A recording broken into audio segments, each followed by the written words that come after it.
Paz para você, aqui é o pastor Eliseu Gomes, da Well World Evangelismo Lifeline. E na nossa sala VIP de hoje temos a presença de um homem de Deus, o reverendo Edgar. Eu não sei falar o segundo nome porque é holandês, mas ele é brasileiro, criado aí com a gente, então fala muito bem português.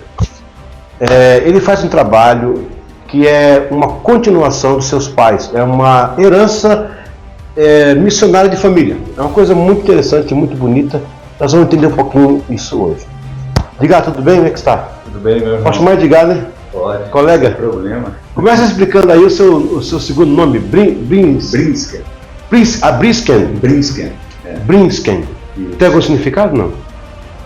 Que eu saiba, não. É holandês, né? Não, raiz alemã. A raiz alemã? Os seus pais são alemães e holandeses? Isso. Meu pai era alemão falecido, né? E nascido na Holanda. Minha mãe é holandesa. Eles casaram e vieram para o campo missionário. Como chamado de Deus. E o interessante, Eliseu, é que não tinha nenhuma igreja que os enviou. Eles vieram pelo chamado. E foi uma loucura, assim, uma verdadeira loucura, tanto que a família da minha mãe, com razão, era totalmente contra essa questão. Meu Deus! Eles falaram, se você quiser ir, pode ir você, mas deixa a sua esposa aqui. Meu pai falou, não, o chamado é para os dois. E eles vieram para o Brasil. Meu pai tinha 22 anos, minha mãe 21, e o meu irmão mais velho tinha 8 meses de idade. Meu Deus! No colo? No colo. Navio, avião? Navio. O avião era da Holanda? Da Holanda. Meu Deus, desceu todo aquele... Passou ali. Rapaz! Foi uma aventura. E quando eles chegaram aqui no interior do Mato Grosso, fronteira com a Bolívia, em Vila Bela da Santíssima Trindade. Vila Bela. Vila Bela era uma cidade que foi abandonada. Ela foi a primeira capital do estado do Mato Grosso, uma cidade estratégica, criada em Portugal, com essa estratégia para guardar as fronteiras do Brasil. Olha a cultura, pessoal, olha a cultura. E depois de algum tempo começou a ter um surto de uma doença lá em Cuiabá, descobriram-se o ouro, e aí Cuiabá começou a crescer. E aí resolveram, então, mudar a capital de Vila Bela para Cuiabá. Sempre assim, né? Inclusive, aí os escravos, eles foram abandonados em Vila Bela, foram deixados para trás, e eles continuaram vivendo a vida em Vila Bela. Então, virou tipo um quilombo. Mas meu pai ficou sabendo dessa cidade, e ele sempre, desde a conversão dele aos 17 anos, e quando ele foi para o seminário, ele sempre teve o chamado de levar a palavra onde ninguém ainda havia levado. Então ele tinha sempre essa chama dentro dele. Quando ele ficou sabendo de Vila Bela, aí ele falou, teve a confirmação no coração. É para lá que nós vamos. E o português, como é que ficou no português? Eu não conhecia, não entendia português. Aprendeu aqui? Aqui, junto com o pessoal. Você... As lições básicas ele aprendeu com uma família holandesa que morava, ficaram algumas semanas lá antes de vir para cá, pegaram só o básico e vieram embora. Você nasceu aqui ou lá? Eu nasci em Curitiba. Olha, holandês, filho de alemão em Curitiba, gente. Fala português. Mas é tudo uma história da própria missão dos meus pais. Vou te contar. Sim. Ele, quando chegou em Vila Bela, foi a primeira vez que os índios na Biquara, todas as vezes que eles iam para Vila Bela, eles entravam em confronto, em conflito. Era sempre uma tensão muito grande e com os vilabelenses. E eles iam para Vila Bela por causa de uma fruta chamada mangaba que eles gostavam de comer. E lá em Vila Bela tinha muita mangava natural lá pertinho da cidade. E aí eles entravam em conflito todas as vezes com os vilabelenses. E no ano de 1955, em outubro, que o pai chegou e eles sempre iam no final do ano, que é a época da mangaba, deve ter sido em novembro, dezembro, e os vilabelenses testemunharam para o meu pai que foi a primeira vez que eles foram em paz, que não teve conflito. E com isso o pai entendeu que, na verdade, a missão dele não era com os vilabelenses em si, mas sim alcançar essa tribo, os índios, essa tribo. Uau. Aí ele começou a busca, né, as expedições, foram 4 ou 5 expedições até encontrar a tribo dos Nambiquara. Ele chegou a falar em idioma dos indígenas? Algumas palavras somente. E aí, esse trabalho dele deu quanto tempo lá nessa região? Ele achou, aí quando ele achou a aldeia, ele começou já a fazer o trabalho. E aí o meu nascimento em Curitiba tem muito a ver com isso, porque foi numa dessas expedições, eles estavam perdidos e não sabiam mais que rumo tomar no meio da mata, porque em Vila Bela é a ponta da floresta amazônica, e os Nambiquara, eles vivem na mata. Eles estavam perdidos e de repente um avião passa por cima do céu, e o meu pai tinha noção de direção, e aí ele conseguiu novamente achar o rumo. E quando o avião passou por cima, o Espírito Santo falou para ele, eu vou te dar um avião para você poder alcançar melhor com o Evangelho essas tribos. E ele falou para a equipe, aí o pessoal riu, falou, você deve estar ficando já biruta, porque estavam tudo com fome, faminto, estava perdido, não tinha mais comida para comer. Mas isso se concretizou e em 1963, quando eu nasci, ele ganhou um avião dos irmãos lá da Holanda. Que benção. E chegou para o Brasil esse avião. Mas quem pilotava ele mesmo? Ele já tinha tirado o brevet lá na Holanda. O seu pai é brincadeira, hein? Pois é, não valia nesse inteirinho, ele foi um ano para lá e ele tirou o brevet. Só que não valia, porque do hemisfério norte não pode, é diferente, né? Todos os estudos climáticos e tudo, então ele teve que fazer de novo o brevet. Então naquela época, em poucas cidades que se tirava o brevet de piloto. Meu Deus. Aí tinha uma família de conhecidos em Curitiba, mas lá em aquela cidade de holandeses que tem lá pertinho, Hidrolândia, não é? Curitiba ali? Não lembro agora. Tem uma cidade ali pertinho, colada com Curitiba, e eles ficaram lá um ano. E nesse um ano eu nasci. Olhei, rapaz. Então foi nessa. E você cresceu com esse clima de missões? De missão. Sim. Originalmente seus pais eram o quê? Luteranos, eram reformados, eram da igreja holandesa? Meu pai ele é de origem batista livre, né? A igreja que ele congregava lá era Batista Livre, o seminário foi um seminário batista, né, que ele fez, e vieram para o Brasil, mas não enviados pela igreja. A igreja só se comprometeu uma vez por mês fazer uma oferta, levantar uma oferta, e o que tivesse dado eles enviariam para ele. Então, assim, a gente tinha que marcar um outro dia para contar as obras de fé, né?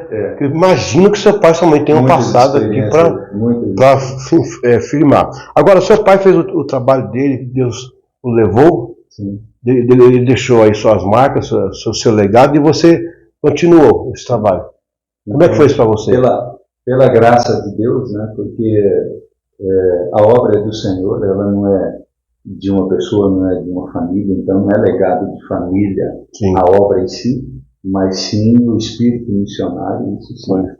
E eu sou formado em engenharia, trabalhava na Tubos e Conexões Tigre, e Deus me trouxe de volta para o campo missionário. E então hoje nós estamos dando continuidade ao trabalho entre as tribos. Nós trabalhamos então com os Nambiquaras, com os Parecis, que são em cima da serra, o Chapadão dos Parecis, e também na fronteira Brasil-Bolívia, que tem os chicanos.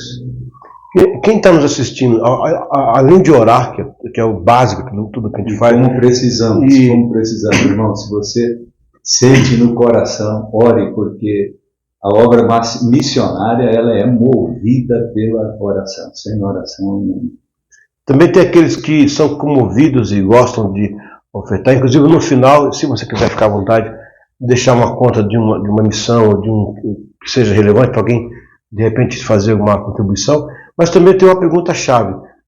Como que eu chego e alcanço um povo nativo? Eu chego assim, ei pessoal, como é que vocês estão? Tudo beleza? Posso chegar como brasileiro? Ou tem algum tipo de, como é que é isso? É interessante porque isso já vem desde a época do meu pai. Como que foi a experiência? Né? Como foi a experiência? Porque ele estava lá, o contato nativo, pele a pele, foi com ele ali. Né? Foi. Então, é muito interessante, porque essa pergunta ela é muito válida. Quando eu estava na Holanda ainda, ele sempre tinha que ir ao dentista, porque ele sofria de uma doença de gengiva. E quando ele determinou que ele estava vindo para o Brasil, ele chegou no médico, no dentista, e pediu para o dentista arrancar todos os dentes dele, porque era a única forma de sarar a doença. Oh, meu Deus. Aí o dentista falou, você está louco, eu não vou fazer isso não, porque vão me caçar. Então ele teve que assinar uma autorização. Uau! Pessoal, olha isso. E aí ele fez o que na época chamava de chapa, né? Que era a dentadura, e veio para o Brasil. E com isso, né, quem usa dentadura ou usava sabe muito bem que quando você come, o alimento fica entre os detritos. Ficam ali. E aí você tem que fazer movimento com a dentadura, né? E aí eles tinham ido pros Nambiquara, estavam na aldeia, e aí tinha um ensopado lá, e tinha muita asa de barata, tainha de barata. Oh, meu Deus. Mas eles tiveram que comer, porque era o correto. E aí terminou de comer, o meu pai foi limpar a dentadura, e ele movimentou o dente. E quando ele movimentou o dente, aquilo ali foi demais para os índios. Eles olharam e falaram, esse aqui tem algo especial. E aí eles todos começaram a tentar também movimentar, e não conseguia. E os outros da equipe do meu pai também não conseguiam movimentar. Fizeram eles também testar. É o mágico. O único era o meu pai. Então isso ali já trouxe algo diferente. Então a gente vê como que Deus vai já preparando todo o caminho para alcançar, né? Então a gente sabe que precisa sempre de um ponto de contato para você chegar numa tribo. Né? Então essas tribos todas, meu pai andou nelas aí, a grande maioria do estado do Mato Grosso. Meu Deus. Nessa parte norte aqui, ele andou evangelizando. Ele era branco, igual você também assim? Era. E quando ele chegava aos Unidos, ele era só mais baixo um pouco que eu, né? Rapaz, nunca levou uma lança, uma flecha, coisa assim? Já. Aí tem também uma experiência boa. Não sei se dá. O princípio é interessante porque a gente aprendeu muito isso, de confiança dos Nambiquara. Eles sempre agem o seguinte: amigo não tem medo de amigo. Então, quando eles vão subir o nível de confiança contigo, eles vão te fazer um teste. Meu Deus. E chegou um dia do teste do meu pai. Então, naquela época, ele já tinha o avião, e ele desceu no Sararé, e a hora que ele saiu do avião, que ele veio para encontrar o cacique, ele saiu ao encontro dele com flecha e arco na mão. Aí meu pai de longe cumprimentou ele e falou assim: tudo bom, cacique? O cacique serião. A hora que chegou numa distância de uns 30 metros, o cacique pegou e preparou o arco com a flecha. Uau. E soltou a flecha. Meu pai estremeceu, mas ele sentiu a voz do Espírito falando com ele: então, não para, continue caminhando. Meu Deus, gente, isso dá um filme, cara. Aí ele continuou caminhando. O cacique pegou outra flecha e soltou do outro lado dele. Passou a flecha. E aí ele foi brincar com o cacique. Ele falou, o cacique ruim, ele tinha a palavra já do Espírito, né? Uhum. Aqui. Aí ele falou, essa terceira flecha deu nele. Ela passou zunindo pela orelha dele. Mas o cacique não queria acertá-lo, né? Não. Era só para Era vestir teste de segurança. Então ele passou por ele, sério, não cumprimentou meu pai, foi lá, pegou as 3 flechas, e aí ele virou, amigo, segurando a arco e a flecha, assim, veio correndo abraçar meu pai. Que é isso? Então, e a gente aprende muito com isso, porque a gente confia desconfiança, né?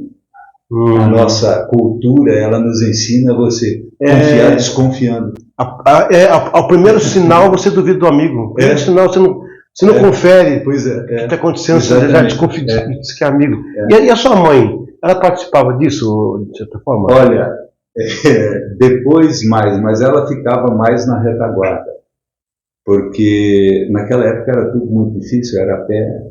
E quando ele voltava, minha mãe conta que aí ela ia tratar dele, né? Os pés tudo machucado, ferido, inflamado, caçava. Seus irmãos se envolveram de alguma forma? Meus irmãos também. Eu tenho um irmão que é médico, justamente pelo chamado. Entendi. Agora, desculpa, termina.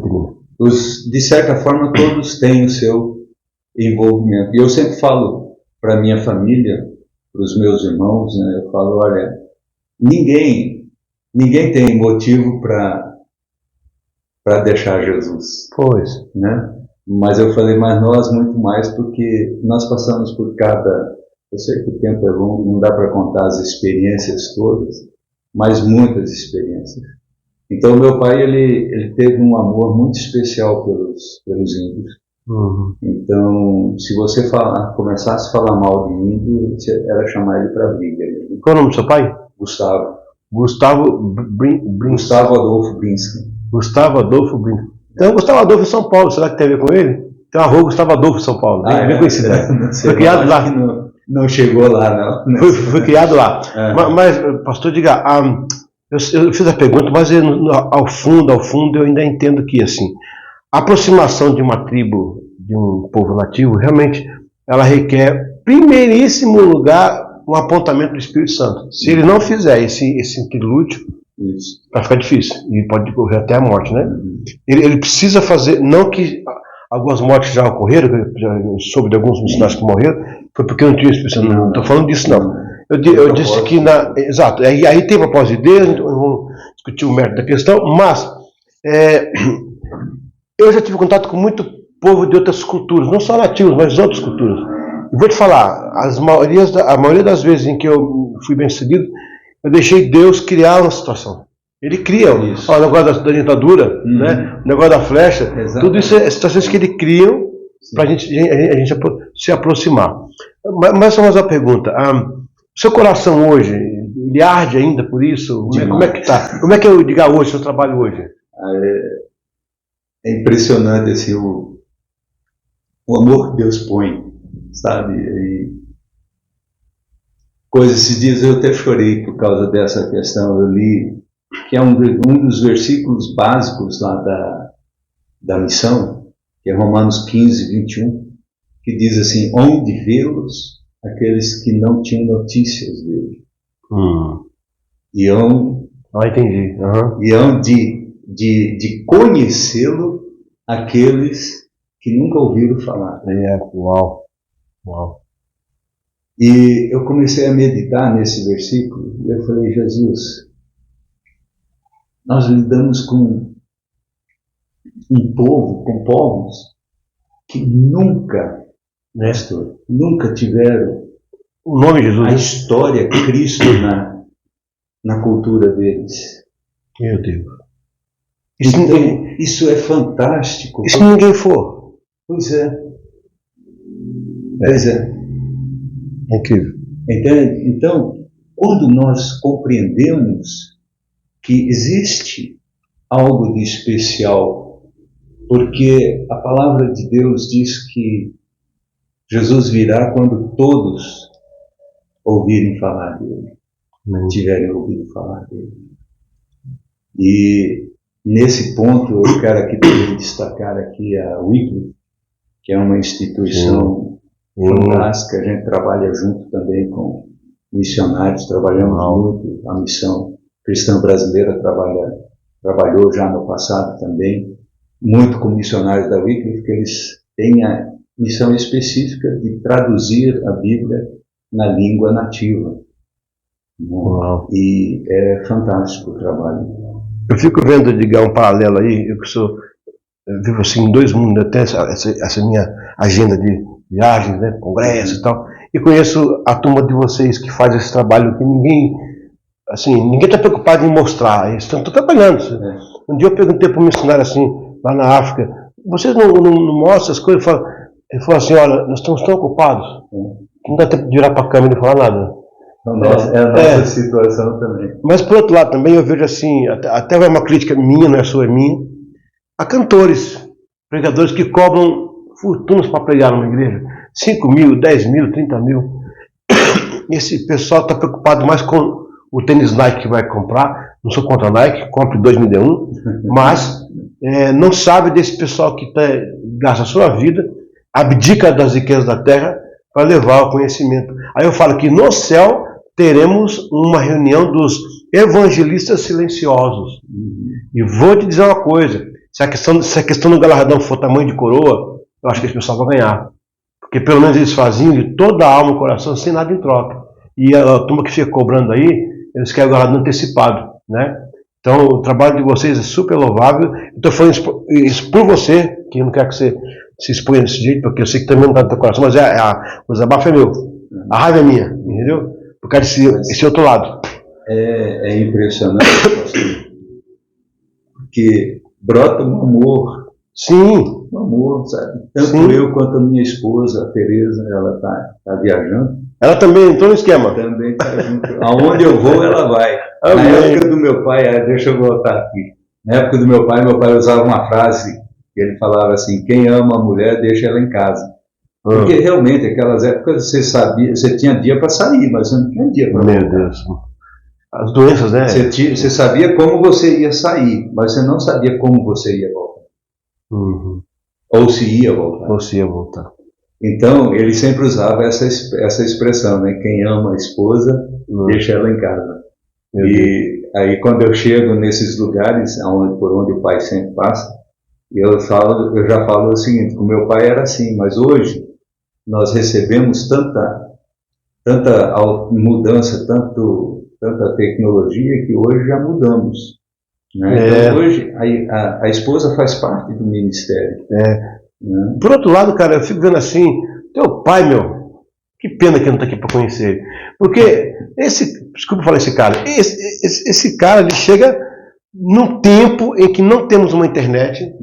Quer dizer, o conhecimento do nativo é muito... o nativo hoje tem iPhone 14, né? Quer dizer, não todos, mas alguns têm. Quer dizer, a informação é mais rápida, Agora, o cara chegar numa tribo, cara, sem saber o que vai acontecer, sabe-se que eles têm um momento amistoso, mas depois vem uma traição da cultura dele. Cara, é um negócio assim que não dá para entender. Né? Os primeiros contatos, seu pai, eu vendo seu pai brancão, começando a entrar naqueles matos, vendo que... Gente, tinha que ter... Deus deve ter uma câmera que filmou tudo isso. Mas tentar ver isso aí, cara, porque é um negócio fantástico. Assim, é hilário. Quando eu viajo para os países aí, mais ou menos já sei como é que são os povos, eu chego mais ou menos... Né? Mas quem é que sabe do nativo? A surpresa que eles têm? A cultura que eles têm lá? Como é que você fala?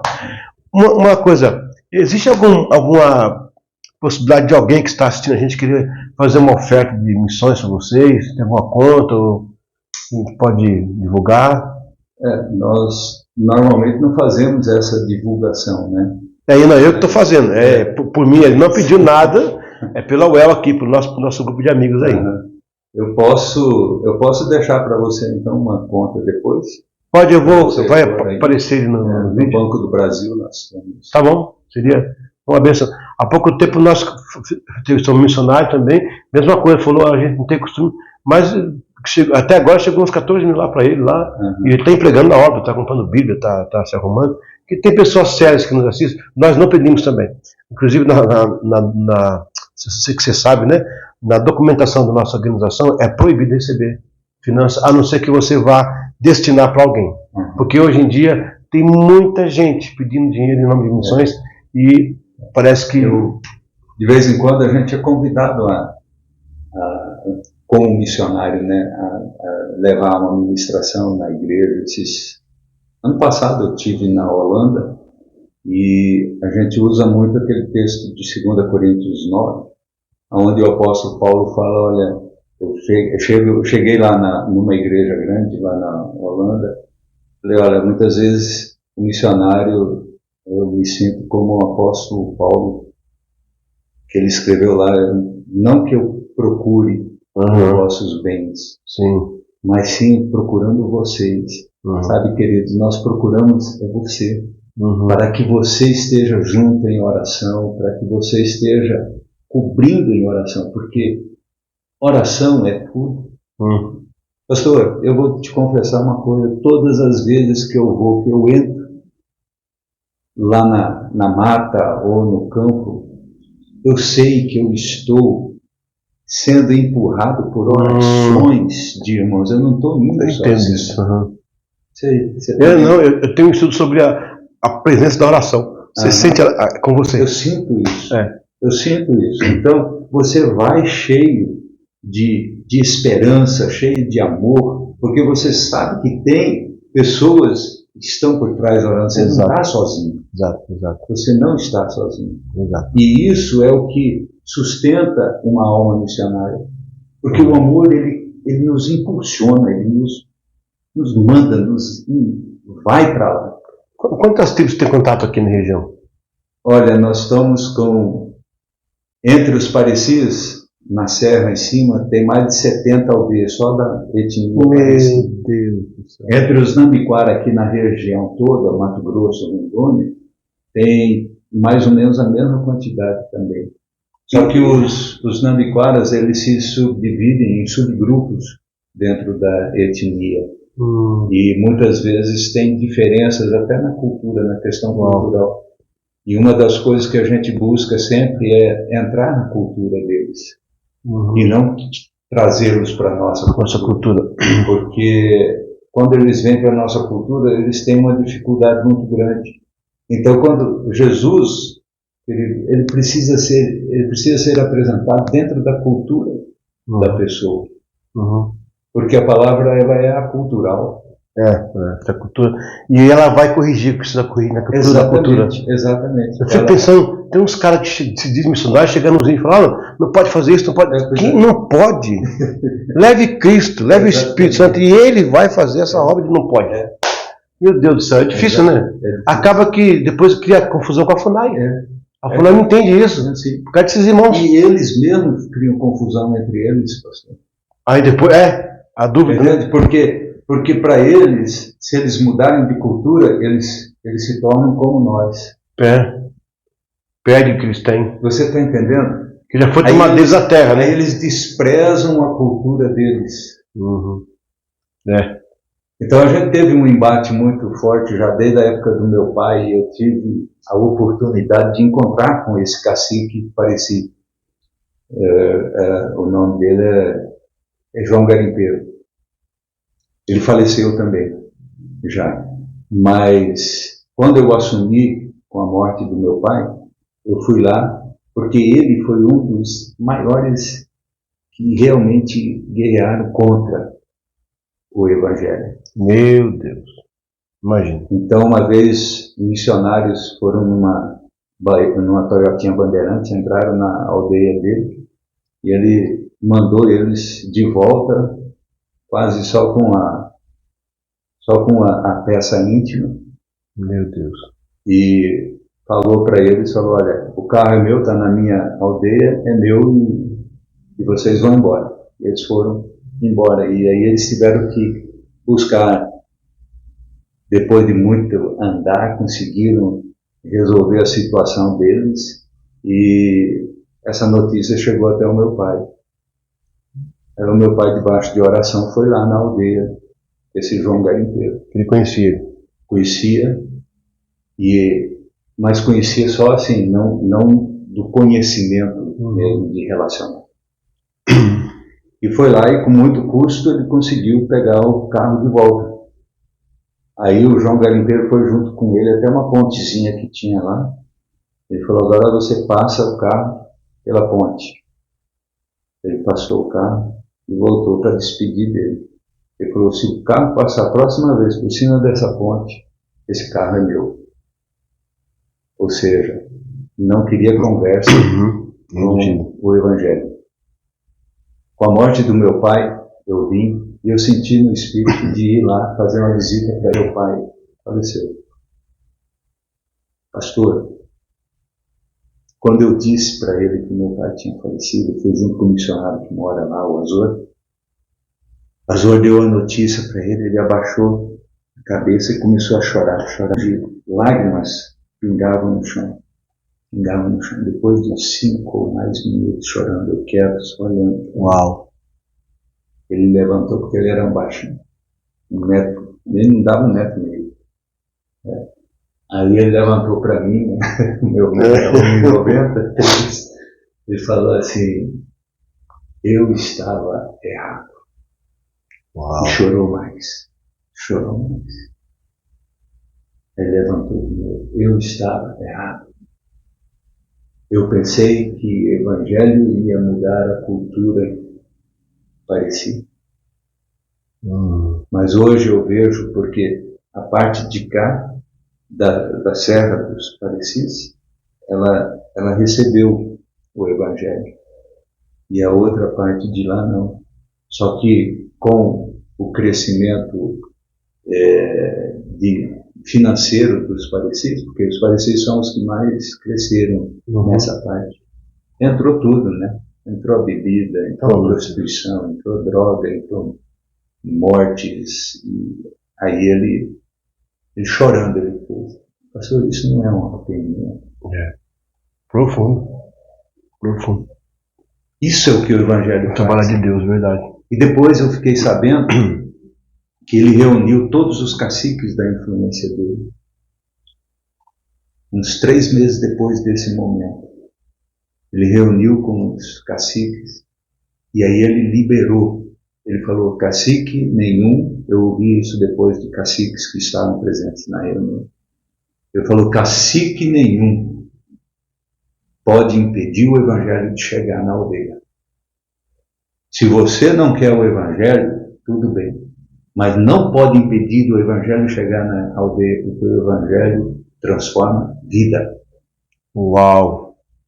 Se eu ouvisse de um nativo... Esse homem se converteu. Meu Deus, é algo assim, sui generis. Amém. 2 meses depois ele falece. Oh, meu Deus.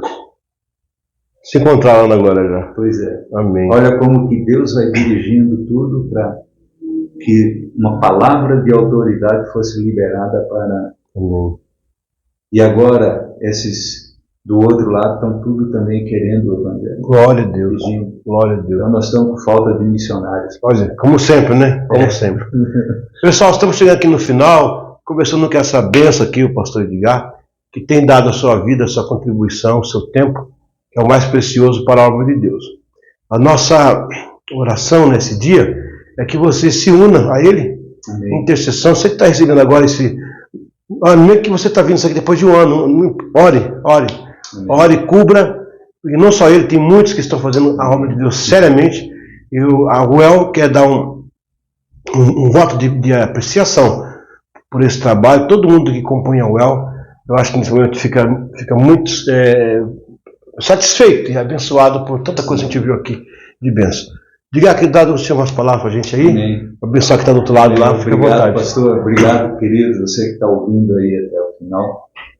Espero que o que nós falamos aqui tenha edificado a sua vida, porque esse é o propósito do Evangelho, edificar as vidas em Cristo Jesus, porque Cristo em nós é a esperança da glória.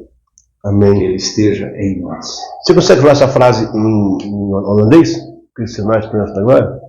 Christus in ons is het maken van de glorie. Uau, tá aí. Tá bem. Gente, muito obrigado. Até a próxima entrevista. A gente fica por aqui. E você sabe, né? Well, World Evangelismo Lifeline. O Evangelho além das 4 paredes. Amém. Obrigado, mano. Amém. Glória a Deus. Desculpa as tosses aí. Amém. Você vai ter agora um companheiro de oração, viu, cara? Amém. Não te conhecia. Ora agora por nós. Amém. Vamos orar. Amém.